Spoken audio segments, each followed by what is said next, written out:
هیچ وقت فکر نمی کردم انقدر خالی بشم. صداها خاموش شدن، چهره‌ها محو شدن. تنها چیزی که مونده صدای قدم‌هامه که تو ذهنم تکرار میشه. شاید تقصیر من بود. شاید هم فقط دیر رسیدم. ولی چیزی که از دست رفت دیگه بر نمیگرده و من هنوز اینجام. با همه این زخم‌ها، با همه این خاطره‌ها. اما دیگه نمیخوام فرار کنم. اگه چیزی برام مونده، فقط یه راهه. من باید تا آخرش برم. حتی اگه تنها باشم. من هیچ وقت تسلیم نمیشم. چون این چیزیه که من میخوام. خوشحال بودن.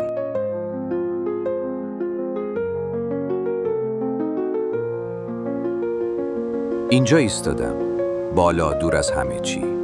انگار فقط همین باد منو به یاد میاره که هنوز زنده‌ام. بعضی وقتا فقط یه لحظه لازمه. یه تصمیم کوچیک. مثلا اینکه کاپشنتو بپوشی و از نو شروع کنی. شاید امروزم مثل دیروزه. ولی من دیگه مثل دیروز نیستم.